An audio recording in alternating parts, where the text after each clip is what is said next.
इस कहानी के शुरू में हमें कचरे पर पड़ी लाश दिखाई जाती है जिसके मुंह पर एक कौवा बैठा था। इससे पहले कि कौवा उसकी आंख पर हमला करता, वो लाश उठ खड़ी होती है। अपने पास पड़ी लाइटर से सिगरेट जलाकर जैसे ही उसने पीना शुरू की तो नोटिस किया कि धुआं उसके नाक के बजाय जिस्म के कई हिस्सों से निकल रहा था। खौफ में वो शर्ट उठाकर जिस्म देखता है जो पूरा जख्मी था, पर इस सब के बावजूद भी वो जिंदा था। वो कुछ बोलने की कोशिश करता है तो हम नोटिस करते हैं कि उसकी आवाज एक ज़ॉम्बी जैसी हो गई है और उसका चेहरा, जिसे तो वो खुद भी आईने में देखकर डर गया था, अपने लाल नीले इस ज़ॉम्बी जैसे चेहरे को देखने के बाद उसको ज्यादा वक्त नहीं लगा था ये जानने में कि वो एक ज़ॉम्बी बन चुका है और ये जिंदगी वो जीना नहीं चाहता। इसीलिए अब वो एक चट्टान से कूदकर अपनी जान देने की कोशिश करता है, पर ज़ॉम्बी इतनी आसानी से थोड़ी मरते हैं। दुख में कई दिन वो एक गार में गुजारता है और फिर एक दिन शदीद भूख के चलते बेहोश हो जाता है। होश आने पर उसे पता चला कि उसने एक जिंदा खरगोश को कच्चा चबा खाया था और इस चीज से उसे खुद से घिन आने लगी थी। वो समझ नहीं पा रहा था कि आखिर वो एक ज़ॉम्बी बना कैसे। उसे ये सवाल बहुत तंग कर रहा था और ये जानने के लिए उसे अपने पास्ट का पता चलाना था और ये काम तो इंसानी दुनिया में जाकर ही हो सकता था। वो टेढ़ा मेढ़ा ज़ॉम्बी की तरह चलते हुए जंगल से बाहर एक टाउन में आता है जहाँ जमीन पर उसे एक लड़की की हुडी मिलती है जिसे अब वो पहन चुका था और तभी वो लड़की भी अपनी इस गुमी हुडी को ढूंढते हुए यहाँ आ गई थी, जिसे देखते ही ये ज़ॉम्बी अपना मुंह मोड़ लेता है और उसकी किसी बात का जवाब नहीं देता, क्योंकि वो जानता था कि अगर उसकी ज़ॉम्बी जैसी आवाज किसी ने सुन ली तो ये इंसान उससे डरकर उसी को मार देंगे। ये लड़की एक क्राइम रिपोर्टर थी, सोनिया, जो उससे कहती है कि अगर तुम्हें हुडी चाहिए तो तुम रख लो, पर इसकी पॉकेट में जो मेरा मोबाइल है प्लीज वो मुझे वापस कर दो। ज़ॉम्बी उसे मोबाइल दे देता है। सोनिया को लगता है कि शायद ये गरीब लड़का है, इसीलिए सोनिया तो उसे पैसे भी दे रही थी। अब अगले दिन दोबारा उसे भूख लगी थी। वो एक दरख्त पर पत्थर मार मार कर वहाँ घोंसले में से अंडे चुराने की कोशिश कर रहा था, पर वो इतना कमजोर हो चुका था कि उससे ये काम भी नहीं हो पा रहा था और आखिर वो दोबारा से बेहोश हो जाता है। होश आने पर वो दोबारा एक जिंदा जानवर को खा रहा था और ये चीज उसे परेशान कर देती है। वो एक जंगली ज़ॉम्बी नहीं बनना चाहता, साथ ही उसे तो अपने पास्ट को भी जानना था।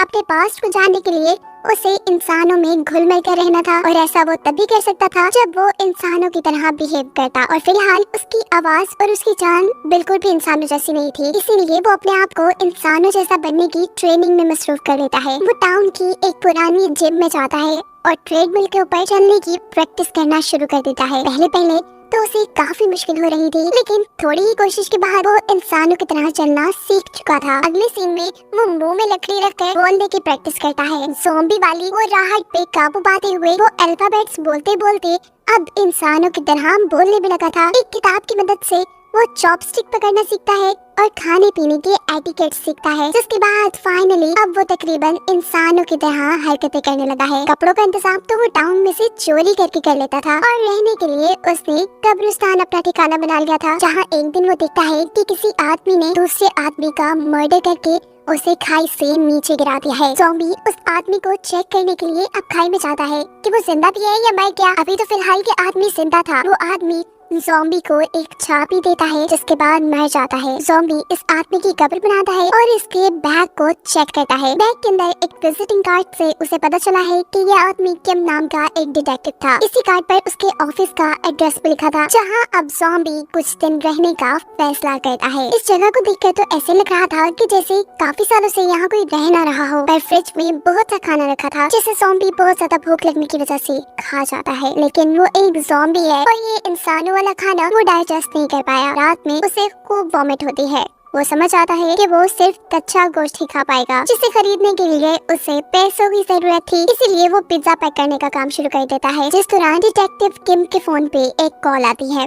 उसे एक कुत्ते को ढूंढने का मिशन मिल रहा था। ज़ॉम्बी ऐसे किसी मसले में नहीं पड़ना चाहता था, लेकिन फिर सोचता है कि अगर डिटेक्टिव किम की जगह काम करूं तो मैं काफी लोगों से मिल लूंगा और ऐसे मुझे अपना पास जाने में भी आसानी होगी। ये फैसला करते हुए अब वो बाहर जाने की तैयारी शुरू कर देता है। सबसे पहले उसे अपना ज़ॉम्बी वाला मुंह छुपाना था, इसके लिए वो मेकअप यूज करता है, डिटेक्टिव किम के कपड़े पहन लेता है और जब मिशन पे जाता है तो उसे पता चला है कि जिस कुत्ते को उसने ढूंढना है उसका मालिक एक छोटा सा लड़का है जो उसे अपने काम के बदले सिर्फ फूटी कोड़ी दे रहा था। गुस्से में आकर ज़ॉम्बी इस बच्चे को डांटता है और इतने में ही पीछे से उसकी आंटी आ जाती है, जो और कोई नहीं बल्कि सोनिया ही है, जिसको दिखती ही ज़ॉम्बी यहाँ से भागता है और सोनिया किसी का हेलमेट पकड़कर दूर से ही उसके सर पे मार देती है। जिससे बेचारा ज़ॉम्बी बेहोश हो चुका था। सोनिया जल्दी से उसके पास आकर उसकी हार्ट बीट चेक करती है जो कि नहीं चल रही थी। इसका मतलब कि वो मर गया। यही सोचते हुए सोनिया एम्बुलेंस को कॉल कर लेती है, पर चंद ही मिनट बाद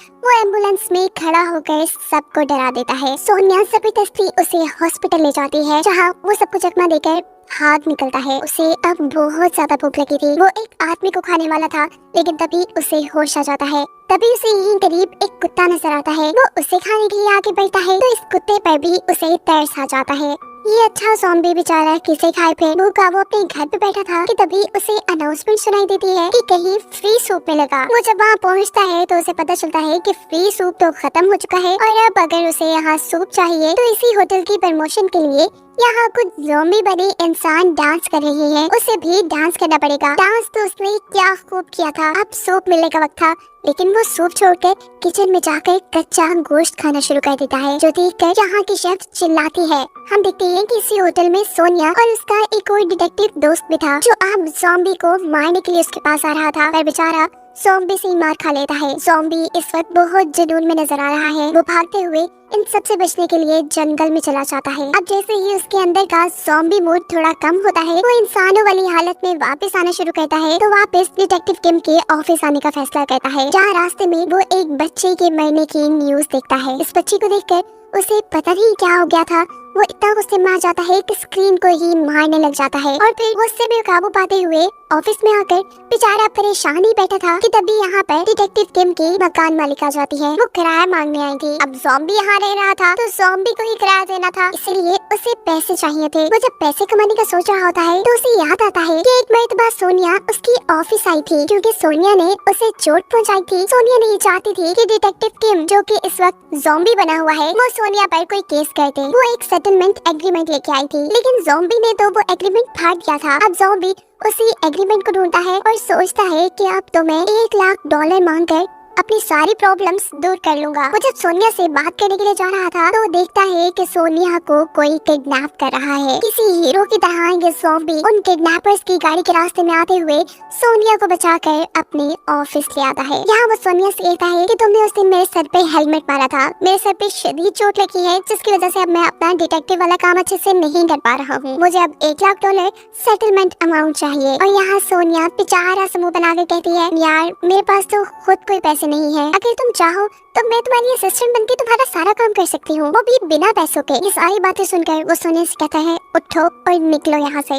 इससे पहले कि वो सोनिया को घर से निकालता, यहाँ पर डिटेक्टिव किम की एक पुरानी क्लाइंट आ जाती है। ये एक बहुत बड़ी एक्ट्रेस है जो अपनी बेटी को ढूंढना चाहती है डिटेक्टिव किम के जरिए, जो कि अब ज़ॉम्बी बना हुआ है। वो इस काम के बदले और ये बहुत बड़ी अमाउंट भी दे रही थी। इससे पहले कि ज़ॉम्बी उसे कुछ जवाब देता, सोनिया कहती है, हाँ ठीक है, हम आपका ये काम कर देंगे। सोनिया अब उससे कुछ जरूरी सवाल पूछती है, जैसा कि आखिरी बार आप अपनी बेटी से कहाँ मिली थी, तब उसके इंटरेस्ट क्या थे, वगैरह वगैरह, जिससे वो उसका आसानी से पता चला सके। सोनिया क्योंकि खुद एक क्राइम रिपोर्टर थी, इसीलिए उसे इन सारी चीजों का थोड़ा सा एक्सपीरियंस था। ज़ॉम्बी जो उसके पास बैठा था वो समझ जाता है कि अगर उसे इस डिटेक्टिव वाले काम से पैसे कमाने हैं तो उसे सोनिया की तो जरूरत पड़ेगी ही। तो फाइनली वो सोनिया को अपनी असिस्टेंट बनाने के लिए मान जाता है। सोनिया इन्वेस्टिगेशन शुरू करती है और उसे एक मेडिटेशन सेंटर पर शक होता है। दिन में तो यहाँ सभी कुछ बिल्कुल ठीक था, लेकिन रात में हम देखते हैं कि कोई कल्ट ग्रुप इस मेडिटेशन सेंटर के सभी बच्चों को अपने कल्ट ग्रुप का हिस्सा बनाने के लिए उनको कुछ ड्रग्स देने के साथ साथ उनसे ऊटपटांग काम भी करवाता था। सोनिया ये सब रोकने के लिए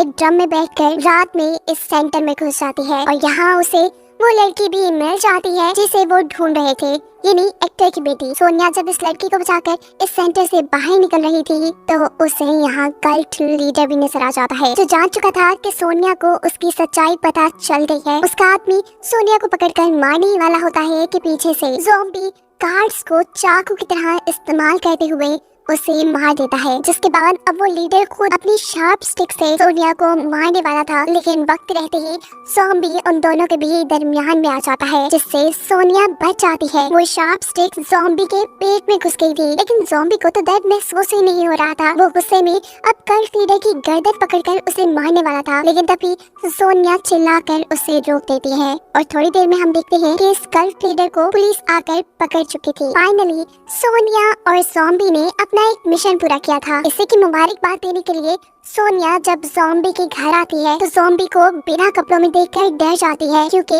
उसकी बॉडी में बड़े बड़े सुराख थे। ऐसा कैसे हो सकता था? क्या जिसे वो डिटेक्टिव किम समझ रही थी वो एक ज़ॉम्बी था? ये सोचते हुए वो जल्दी से अपना लैपटॉप खोलकर ज़ॉम्बीज़ के बारे में सर्च करना शुरू करती है और यहाँ सोनिया का भाई उससे बताता है कि इस दुनिया में सच में ज़ॉम्बीज़ होते हैं। अब सोनिया को कुछ पुरानी यादें आती है। उसे समझ आ जाती है कि क्यों उस दिन जब उसने ज़ॉम्बी को हेलमेट मारा तो उसे उसकी हार्ट बीट नहीं सुनाई दी, और कैसे ही उसने सोनिया को बचाने के लिए गल्फ लीडर का हमला अपने ऊपर सह लिया और उसे दर्द भी नहीं हुआ। उसे दर्द इसलिए नहीं हुआ था कि वो एक ज़ॉम्बी था। वो ये बात अपने भाई को बताती है, लेकिन उसका भाई इस बात पे बिल्कुल बिलीव नहीं करता। अब सोनिया प्रॉपर तरीके से अपने आप को सिक्योर करते हुए ज़ॉम्बी के घर जाती है। यहाँ वो ज़ॉम्बी से कहती है कि मैंने तुम्हारे लिए जितना भी काम किया तुम शराफत से मेरा पैसा मुझे दे दो और मैं यहाँ से चली जाऊंगी। ज़ॉम्बी उसके पैसे लेने के लिए उठा ही था कि यहाँ सोनिया को शदीद पेट में दर्द शुरू हो जाता है। वो वही गिर जाती है। सोनिया को लगा था कि ये ज़ॉम्बी उसे खा लेगा, पर ज़ॉम्बी तो उसे हॉस्पिटल ले आया था। होश में आने के बाद जब सोनिया अपने आप को जिंदा पाती है तो वो ये समझ आती है कि वो एक अच्छा ज़ॉम्बी है जो इंसानों को नहीं खाता फैसला, और अब वो ज़ॉम्बी की मदद करने का फैसला कर लेती है। ज़ॉम्बी को क्योंकि उसका पास जानना था इसीलिए सोनिया उससे कुछ सवाल करती है, जैसा कि जब तुम पहली मर्तबा ज़ॉम्बी के तौर पे होश में आए तो तुम्हारे पास क्या था? ज़ॉम्बी सोनिया को वो लाइटर देता है जिससे उसने इस कहानी के पहले सीन में सिगरेट जलाई थी। सोनिया को ज़ॉम्बी ने घड़ी भी दी थी। इन सब की चीजें वो सोशल मीडिया पे लगा देती है और कहती है कि अगर किसी को भी इन चीजों के बारे में कुछ पता है तो मुझसे राब्ता करे। जिसके बाद इन्हें एक आदमी की कॉल आती है जिसका कहना था कि वो इस लाइटर के बारे में जानता है। वो इन्हें मिलने के लिए एक खास जगह पे बुलाता है, लेकिन काफी देर गुजरने के बाद भी वो खुद इनसे मिलने नहीं आया और यही उन्हें एक आदमी मिलता है। इस आदमी का नाम शॉन है और सोनिया इसे जानती है। कुछ देर पहले जिस बच्ची के मर्डर की न्यूज ज़ॉम्बी ने देखी थी ये उसी बच्ची के मर्डर का आई विटनेस था। इससे पहले कि वो इनसे कोई बात करता उसे कॉल आती है और पता चलता है कि उसकी मॉम कहीं खो गई है, जिसे ढूंढने का काम ज़ॉम्बी और सोनिया ले लेते हैं। इस बुरी औरत को ढूंढने के लिए इन्हें ज्यादा मेहनत नहीं करनी पड़ी थी। करीबी पहाड़ों में उन्हें वो औरत मिल भी गई थी। इससे पहले कि सोनिया उस औरत को बचा कर वहाँ से ले आती, सोनिया के सामने आ जाता है एक जंगली पेग जो कि काफी ताकतवर था। वो सोनिया पे हमला करने ही वाला था कि इस मर्तबा दोबारा उसे बचाने के लिए ज़ॉम्बी आ जाता है। ज़ॉम्बी ने सोनिया को तो बचा लिया है पर अब उसने लड़ना है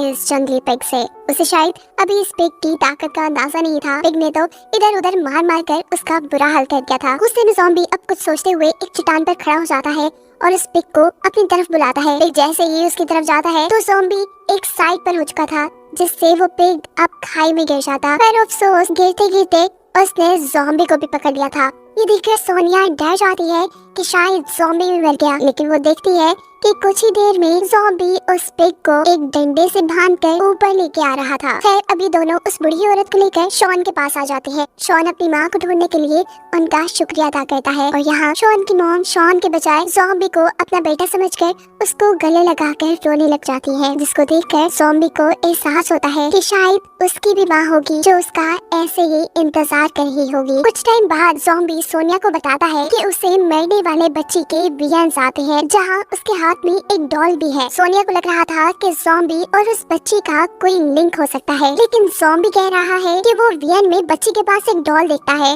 उस बच्ची की मरने का सारा केस तो सोनिया और उसके एक दोस्त डिटेक्टिव ने कवर किया था, पर उन्हें उस केस में कोई डॉल नहीं मिली। रात होने पर ज़ॉम्बी सोनिया को एक पिक्चर सेंड करता है जिस पे मरने वाली बच्ची के पास सेम वही डॉल थी जो ज़ॉम्बी के वियन में आया करती थी। ये करने के बाद वो जब डिटेक्टिव किम वाले अपने ऑफिस में जाता है तो देखता है कि वहाँ सब कुछ बिखरा हुआ था, लेकिन उसकी कोई भी चीज इधर उधर नहीं थी। यहाँ तक कि पैसे भी चोरी नहीं हुए थे, बस एक लाइटर चोरी हुआ था। वही लाइटर जिसकी पिक इन्होंने सोशल मीडिया पे लगाई थी और शॉन नामी बंदे को दिखाई थी। वो समझ जाता है कि यहाँ शॉन ही आया होगा और इस बात से वो ये भी अंदाजा लगाता है कि शायद शॉन को उसके पास्ट का कुछ पता है। वो उसे जाकर अपने पास्ट के बारे में पूछता है और शॉन यहाँ उसे बताता है कि उस बच्ची को तुमने मारा था। ये सुन वो बहुत ज्यादा हिल चुका था। उसे लगता है कि शायद उस बच्ची को मारने के जुर्म में ही वो एक ज़ॉम्बी बना है। ये सब बातें जानने के बाद वो जिंदा नहीं रहना चाहता था। वो एक ड्रिल मशीन लेकर अपने सर पे हमला करके अपने आप को मारने वाला था, लेकिन ड्रिल मशीन खराब होने की वजह से वो चलती रही और उल्टा करंट लगकर वो गिर जाता है,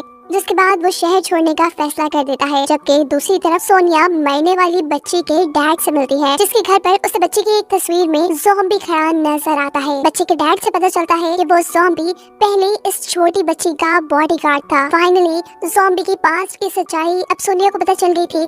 वो जल्द से जल्द ये बात ज़ॉम्बी को बताना चाहती थी, लेकिन जब वो उसके घर पे जाती है तो ज़ॉम्बी उसे नहीं मिलता। वो उसके ऑफिस जाती है, ज़ॉम्बी वहाँ पे भी नहीं था, लेकिन टेबल पे शॉन नामी आदमी के कुछ फोटोज पड़े थे। वो कुछ सोचते हुए शॉन के घर जाने का फैसला करती है और ये बाहर ज़ॉम्बी को भी मैसेज पे बता देती है। ज़ॉम्बी उसे शॉन के घर जाने पर मना करना चाहता था, लेकिन उसके फोन में सिग्नल नहीं थे और अब शॉन से सोनिया को बचाने के लिए ज़ॉम्बी उसके घर की तरफ आ जाता है। दूसरी तरफ दिखाया जाता है कि शॉन और उसकी वाइफ ने सोनिया को बंदी बनाकर रखा हुआ था, जहां वो सोनिया को ये सच्चाई भी बता चुके थे कि असल में उस छोटी बच्ची को इन दोनों ने ही कत्ल किया था। शॉन अब अपनी वाइफ से सोनिया को भी मारने का कह देता है और खुद घर से बाहर जाता है। शॉन की वाइफ जब सोनिया को मारने के लिए उसके पास आती है तो सोनिया बड़ी ही चालाकी से अपनी रस्सी खोल चुकी थी। वो यहाँ इस लड़की से लड़ती है और पास पड़ा एक स्प्रे उसकी आंखों में मारते हुए बचते हुए यहाँ से निकल जाती है, जहाँ बाहर उसे ज़ॉम्बी भी मिल जाता है। सोनिया हड़बड़ाहट में ज़ॉम्बी को सारी सच्चाई बता देती है कि असल में उस छोटी बच्ची को मारने वाले शॉन और उसकी वाइफ हैं। तुम तो असल में उस बच्ची के बॉडीगार्ड थे। सोनिया के भाग जाने के बाद शॉन को ये बात पता चल चुकी थी कि अब वो अपने घर पर महफूज नहीं है। वो अपनी वाइफ के साथ यहाँ से भागने की कोशिश करता है, लेकिन इतनी ही देर में पुलिस उसके घर को घेर लेती है। उसकी वाइफ जो भी घर के अंदर थी उसे पुलिस अरेस्ट कर लेती है और मजबूरी में शॉन को अपनी वाइफ को यही छोड़ के भागना पड़ता है। पर शॉन इस चीज का बदला लेने की ठान लेता है। वो ज़ॉम्बी को मैसेज करके एक वीरान जगह पे बुलाता है और कहता है कि तुम्हारे लिए गाड़ी में एक गिफ्ट है जिससे तुम्हें तुम्हारे पास्ट का पता चल जाएगा। ज़ॉम्बी जैसे ही इस गाड़ी का दरवाजा खोलता है वो गाड़ी ब्लास्ट हो जाती है। शॉन को लगा कि वो मर गया, लेकिन शॉन ये बात नहीं जानता कि वो एक ज़ॉम्बी है और कभी मर नहीं सकता। लेकिन इस सारे हादसे से ज़ॉम्बी को फाइनली उसका पास्ट याद आ चुका है। उसे याद आया है कि वो छोटी बच्ची का बॉडीगार्ड था और जब क्रिसमस के दिन उसे शॉन ने किडनैप किया तो ज़ॉम्बी ही जो उस वक्त इंसान था वो उस बच्ची को शॉन से बचाने के लिए गया था। शॉन उस टाइम उसे वहाँ से बेहोश करके एक खाई के पास ले आया और उसके पेट में गोली मारकर उसे खाई में गिरा दिया, जिस गोली का निशान अभी भी ज़ॉम्बी के पेट में था। ये सारी बात याद करने के बाद ज़ॉम्बी उठ खड़ा हुआ था। वो अब शॉन के पास उसे मारने के लिए आता है। वो उसे मार मार कर पूछ रहा था कि बताओ तुमने उस बच्चे को उस दिन क्यों मारा, लेकिन शॉन उसे कोई बात नहीं बताता और एक पिस्टल लेकर उसको शूट कर देता है। शॉन को लगता है कि इस मर्तबा तो ये लड़का मर गया होगा, पर ये ज़ॉम्बी एक और मर्तबा उठकर उसके सामने खड़ा हो जाता है। बार बार गोलियां मारने के बावजूद जब ये लड़का नहीं मरता तो शॉन इस मर्तबा इस लड़के के सर पे गोली मारने का फैसला करता है और अगर वो सर पे गोली मारता तो ये ज़ॉम्बी भी मर जाता। लेकिन इस मर्तबा दरमियान में शॉन की माँ आ जाती है जिसने इस ज़ॉम्बी को बचाया था। वो ज़ॉम्बी को मिन हाओ के नाम से पुकारती है और ज़ॉम्बी को याद आ जाता है कि उसका असली नाम मिन हाओ है, जिसे अभी तक शॉन अपनी माँ कह रहा था वो असल में मिन हाओ यानी ज़ॉम्बी की ही माँ थी। ज़ॉम्बी अपनी माँ के मरने के गुस्से में शॉन को ही अब मार चुका था। अगले दिन दिखाया जाता है मिन हाओ की मॉम का फ्यूनरल, जिसके बाद मिन हाओ सोनिया से मिलता है और उससे कहता है कि कल से डिटेक्टिव वाले काम पे आने की जरूरत नहीं, क्योंकि मैं अब शहर छोड़कर जा रहा हूँ। उसने इस डिटेक्टिव के नाम पे कमाए हुए सारे पैसे भी उसके ऑफिस में ही छोड़ दिए थे। उसने अपनी जरूरत और खाने तक के पैसे अपने पास नहीं रखे थे और ज्यादा भूख लगने की वजह से अब वो अपने ज़ॉम्बी मोड में आ चुका था। वो अब एक आदमी के ऊपर हमला करने ही वाला था, पर भूख के मारे बेहोश हो जाता है। वो होश में आया है तो डिटेक्टिव वाले अपने ऑफिस में था। उसके इर्द गिर्द बहुत सा चिकन रखा था। उसे डर लग रहा था कि कहीं उसने बेहोशी में किसी इंसान को तो नहीं मार दिया। और तभी सोनिया उसके पास आती है और बताती है कि जब तुम्हें भूख लगती है तो तुम कंट्रोल से बाहर हो जाते हो और ये तुम्हारा ज़ॉम्बी नेचर है जिसके ऊपर तुम्हें कंट्रोल पाने की जरूरत है और इसमें मैं तुम्हारी मदद करूंगी। सोनिया उसके सामने एक चिकन रखकर उसे चेयर से बांध देती है और कहती है कि 3 दिन तक तुम यही बंधे रहोगे और अपने ऊपर कंट्रोल करोगे, इस चिकन को नहीं खाओगे। सोनिया ऑफिस से बाहर बैठकर उसके ऊपर नजर रखे हुए थी। लगभग 30-32 घंटे गुजरने के बाद मिन हाओ ज़ॉम्बी मोड में आ चुका था। सोनिया बाहर से नोटिस करती है कि जब मिन हाओ ज़ॉम्बी मोड में आता है तो उसमें बहुत ज्यादा ताकत आ जाती है। वो अपने आप को बंधी रस्सी से खुलवा लेता है और जानवरों की तरह सारा चिकन खाने लग जाता है। उसकी नजर अब सोनिया पे पड़ती है। वो सोनिया को खाने के लिए उसकी तरफ आगे बढ़ता है और सोनिया पीछे पीछे बच के जा रही थी। इससे पहले कि मिन हाओ सोनिया को खा लेता,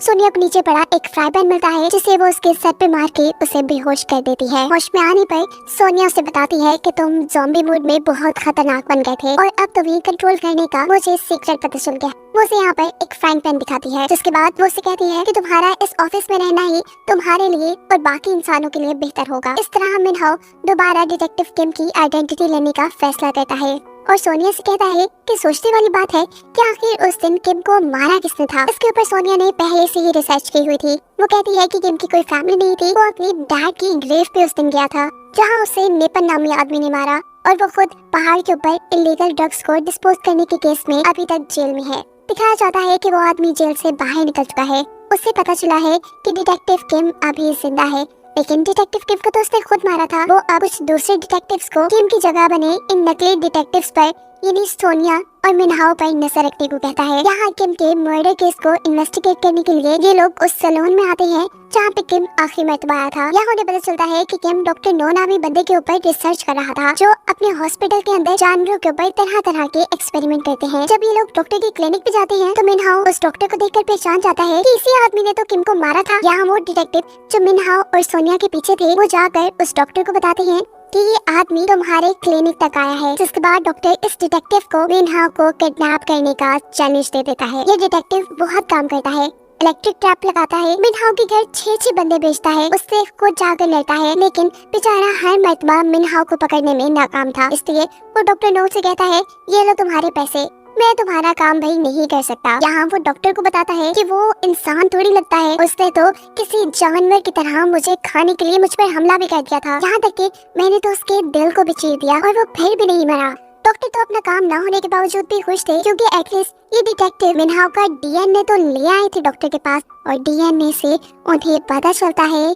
कि मिनहाओ एक ज़ॉम्बी है। जिसके बाद डॉक्टर खुद एक मास्क पहनकर मिनहाओ के ऑफिस जाता है। वहाँ एक केमिकल गिराते हुए मिनहाओ को बेहोश करके वो उसे उठाकर अपनी लैब में ले आता है। वो उसकी वेन्स में से ब्लड निकालकर अब कुछ एक्सपेरिमेंट शुरू कर चुका था। मिनहाओ पूछता है कि तुम ये इतने खतरनाक एक्सपेरिमेंट क्यों करते हो, जिस पर डॉक्टर जवाब देते हैं कि मैं अपनी वाइफ से बहुत प्यार करता था, लेकिन फिर वो मर गई, पर मैं उसके बगैर ये जिंदगी नहीं गुजार सकता था, इसलिए मैंने बहुत से एक्सपेरिमेंट करने के बाद एक ऐसी दवाई बनाई जिससे वो जिंदा हो गई, लेकिन नॉर्मल इंसान बनकर नहीं, एक ज़ॉम्बी बनकर। मैंने फिर दोबारा एक्सपेरिमेंट शुरू किए ताकि मैं अपनी वाइफ को ज़ॉम्बी से दोबारा इंसान बना सकूं, और मेरे इन एक्सपेरिमेंट्स का पता चल गया डिटेक्टिव किम को उस आदमी के बारे में भी पता चल गया था जिससे मैं अपनी ये इलीगल दवाइयाँ डिस्पोज करवाता था। इसी मजबूरी में मुझे उसे मारना पड़ा। डॉक्टर ये बात नहीं जानते थे कि जहाँ उन्होंने अपनी मेडिसिन डिस्पोज करवाई थी वही मिनहाओ की लाश भी थी, और उन्हीं की उन मेडिसिन के असर से मरा हुआ मिनहाओ भी ज़ॉम्बी बन के जिंदा हो गया था, बिल्कुल डॉक्टर नो की वाइफ की तरह। यहाँ दिखाया जाता है कि सोनिया मिनहाओ की लोकेशन को ट्रेस करते हुए डॉक्टर नो के क्लिनिक में पहुँच जाती है, लेकिन क्लिनिक पे तो ताला था। वो यहाँ नोटिस करती है कि इलेक्ट्रिसिटी मीटर जब चल रहा है तो इसका मतलब अंदर कोई ना कोई तो है। वो छुपते छुपाते डॉक्टर नो के क्लिनिक के अंदर उस लैब में पहुँच जाती है जहाँ डॉक्टर ने मिनहाओ के साथ अपनी ज़ॉम्बी बनी वाइफ को भी रखा हुआ है। यहीं पर वो दोनों डिटेक्टिव भी थे जिनके जरिए डॉक्टर मिनहाओ और सोनिया पर नजर रखते थे। असल में उनको भी डॉक्टर की वाइफ के ज़ॉम्बी बनने के बारे में पता चल गया था, इसीलिए डॉक्टर ने उन्हें यहाँ पे बांध के रखा था। सोनिया सबसे पहले इन दोनों को खोलती है, जिसके बाद वो मिनहाओ की रस्सी खोलने जाती है, लेकिन इतने में ही डॉक्टर की वाइफ ज़ॉम्बी उठ खड़ी होती है। इससे पहले कि वो सोनिया को कुछ कहता है, यहाँ पर दोबारा मिनहाओ उठकर सोनिया को बचा लेता है। वो अब ज़ॉम्बीज़ की लैंग्वेज में डॉक्टर की वाइफ को कुछ समझाने की कोशिश कर रहा था, लेकिन इतने में ही डॉक्टर गन लेकर यहाँ पहुँच जाते हैं। वो अपनी वाइफ से कहते हैं इन सबको खाने के लिए, और वो ज़ॉम्बी अब दूसरे डिटेक्टिव्स के ऊपर हमला कर लेती है। जहाँ मिनहाओ डॉक्टर से गन छीनने की कोशिश करता है और इस सारे चक्कर में मिनहाओ से गन चल जाती है। गोली लगती है डॉक्टर की वाइफ ज़ॉम्बी को, वो भी सर में, जिससे वो वहीं मर गई थी। ये देखकर डॉक्टर एक और मर्तबा दुखी होकर अपनी वाइफ के पास बैठे हुए थे, और मौका पाते ही सोनिया पुलिस को कॉल कर चुकी थी। पुलिस डॉक्टर को यहाँ से पकड़ कर ले जाती है, और फाइनली इन्हें लगता है कि डिटेक्टिव किम का मर्डर केस इन्होंने सॉल्व कर लिया है। पर अभी लोग आने वाली बड़ी मुश्किल के बारे में नहीं जानते। डॉक्टर नो जिस पुलिस कार में थे उस कार का एक्सीडेंट हो चुका था। डॉक्टर नो ने अपनी ही बनाई ज़ॉम्बी वाली दवाई पी हुई थी, जिसकी वजह से वो मरने के बाद अब ज़ॉम्बी बन के जिंदा हुए थे। ये बात जैसे ही इनको पता चलती है तो ये लोग डॉक्टर नो को पकड़ने के लिए एक ट्रैप सेट करते हैं। उनकी मरी हुई वाइफ को मुर्दा घर से चुरा लेते हैं, लेकिन डॉक्टर नो इनकी सोच से कई ज्यादा तेज थे। वो अपनी वाइफ के पीछे जाने के बजाय सीधा मिनहाओ के घर आए थे, जहाँ उन्होंने मिनहाओ पे भी हमला नहीं किया था बल्कि सोनिया को उठा लिया था। इससे पहले कि वो सोनिया को उठाकर यहाँ से कहीं ले जाते, सोनिया का एक डिटेक्टिव दोस्त आकर उनके ऊपर गन तान देता है। लेकिन डॉक्टर नो को बिल्कुल डर नहीं लग रहा क्योंकि वो जानते हैं अब वो एक ज़ॉम्बी है और इन छोटी छोटी गोलियों से वो मर नहीं पाएंगे। डॉक्टर नो अब चकमा देते हुए सोनिया के इस दोस्त के हाथ से गन ले लेता है। इससे पहले कि वो गन सोनिया पे या किसी और पे चलाता, सोनिया डॉक्टर नो के हाथ से गन को उछाल लेती है जो दूसरी तरफ मिनहाओ कैच कर चुका था। मिनहाओ चाहता तो डॉक्टर नो को सर पर गोली मारकर खत्म कर सकता था, पर डॉक्टर नो जानते थे कि मिनहाओ रहम दिल है, वो ऐसा नहीं करेगा और उनकी सोच यहाँ बिल्कुल ठीक थी। दिखाया जाता है कि पीछे वही दो डिटेक्टिव जो इसका साथ दे रहे थे वो 4 मास्क लेके यहाँ आते हैं। सभी लोग मास्क पहन लेते हैं और ये लोग डॉक्टर नो का ही बनाया हुआ वो केमिकल जो ज़ॉम्बीज़ को बेहोश कर सकता है वो डॉक्टर नो को ही सुंघा देते हैं। डॉक्टर नो बेहोश हो जाते हैं, जिसके बाद ये चारों अपना अपना मास्क उतारते हैं। एक लड़का डॉक्टर नो को चेक करना चाहता है कि क्या आखिर वो बेहोश हुए भी या ड्रामा कर रही है। और अचानक डॉक्टर नो इसी लड़की को ही पकड़ लेता है। डॉक्टर नो अब इस आदमी के गले पे काटने वाला था और इस लड़की को बचाने के लिए मिनहाओ इस मरतबा बिना कुछ सोचे अपनी गन से डॉक्टर नो के सर पे शूट करते हुए उन्हें खत्म कर देता है। जिसके बाद अब वो खुद बहुत ज्यादा दुखी था क्योंकि कहीं न कहीं उसे उम्मीद थी कि डॉक्टर नो शायद उसे अपने एक्सपेरिमेंट्स के जरिए इंसान बना सके। उसकी ये उम्मीद टूट चुकी थी। सोनिया उसे हिम्मत देने की कोशिश करती है लेकिन वो सोनिया से कहता है नहीं, मैं अब फैसला कर चुका हूँ, मैं इंसानों के दरमियान नकली इंसान बनके नहीं रहूंगा। जिसके बाद वो इन सब से बहुत दूर चला जाता है और सोनिया अपना डिटेक्टिव का काम जारी रखती है। सीन कट होकर 1 साल बाद का सीन दिखाया जाता है। सोनिया को एक हैलोवीन पार्टी का इनविटेशन मिला है। सोनिया यहाँ जाने के लिए इसलिए तैयार है कि शायद उसे यहाँ पे मिनहाओ मिल जाए और उसकी सोच के बिल्कुल मुताबिक उसे पार्टी के दरमियान में व्हाइट सूट में बैठा हुआ मिनहाओ दिख जाता है। वो दोनों पास आकर बातें करना शुरू कर देते हैं और तभी उन्हें पता चलता है कि इसी पार्टी में किसी का मर्डर हुआ है, जिसका केस भी अब मिनहाओ और सोनिया को सॉल्व करना था। यानी ये लोग एक मरतबा फिर से मिल चुके थे और इसी के साथ ये सीजन यही खत्म हो जाता है।